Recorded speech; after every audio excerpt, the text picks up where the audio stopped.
Voilà le tout premier épisode d'une longue série, j'espère, sur les équipements et les techniques fondamentaux de la vidéo. Alors, cette vidéo s'adresse aux amateurs éclairés et moins éclairés.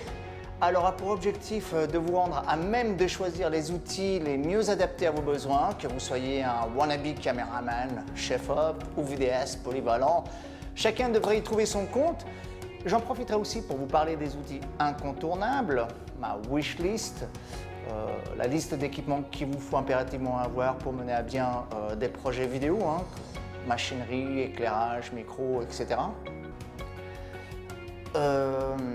Côté USA, c'est en 98 que les choses ont vraiment commencé. Je vivais dans le Massachusetts et j'étudiais l'anglais à Harvard en cours du soir. En journée, je faisais mes premiers pas en tant que professionnel. D'abord comme assistant de production sur des infomerciales. C'est un format particulier, c'est de la pub commerciale, mais sur des formats de 20 minutes à peu près, qu'on appelle donc des infomerciales, qu'on filmait en bêta SP, le format de Sony, qui était sorti en 87. Puis j'ai fait un stage dans une boîte de prod, Kramer Productions, j'ai encore le nom en tête. Et c'est là que j'ai commencé à découvrir Final Cut Pro 1.5 et Adobe Premiere. Quelques années plus tard, j'ai déménagé à New York pour bosser pour le géant B&H en tant que vendeur d'équipements professionnels. Ça m'a permis de faire des rencontres avec des clients qui étaient dans le métier et c'est comme ça que j'ai pu peu à peu bosser comme caméraman, journaliste reporter d'image, JRI, pour la télévision colombienne, RCN, en binôme avec un certain Luis Sarmiento, donc, qui était le journaliste, moi j'étais simplement son caméraman. Puis s'en est suivi la côte ouest, direction Glendale et LA, où j'ai travaillé comme intégrateur de systèmes pour le compte de TV Pro Gear. Mon travail consistait à implanter des solutions broadcast dans un parc équipement déjà existant. Les studios à l'époque venaient de basculer de la SD à la HD et je devais donc leur trouver du matos compatible au maximum avec les équipements qu'ils utilisaient déjà, histoire de réduire les dépenses.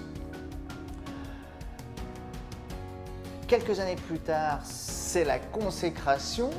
C'est en travaillant pour un loueur d'équipements de cinéma à North Hollywood, The Camera House, que j'arrive à nouer des contacts avec les studios. Puis un jour, je finis sur la série Zion Sex Chronicles avec les studios HBO en tant que DIT, avant que ce métier évolue et devienne Data Wrangler. À cette époque, l'industrie du cinéma était en pleine mutation. L'argentique était en train de disparaître et les caméras les plus utilisées étaient la Viper de chez Thomson et la Red One, pour citer que ces deux modèles numériques. Enfin, à mon retour en France, j'ai créé ma société de production en mode solo, one man band, comme on dit en anglais, et ça m'aura permis d'apprendre à manager des équipes, à prospecter des clients et surtout à développer mes lacunes, notamment en pré-prod, c'est-à-dire les phases d'écriture et de découpage technique. J'étais donc à la fois le réa, le DP et le monteur de la plupart de mes prestats. La boucle était bouclée. Enfin, voilà. Donc aujourd'hui je suis freelance, tantôt comme consultant en système d'intégration, formateur, directeur photo, etc., réalisateur, monteur. Et bien voilà, la vidéo arrive à sa fin, vous savez à peu près tout sur moi et j'espère du coup gagner votre confiance.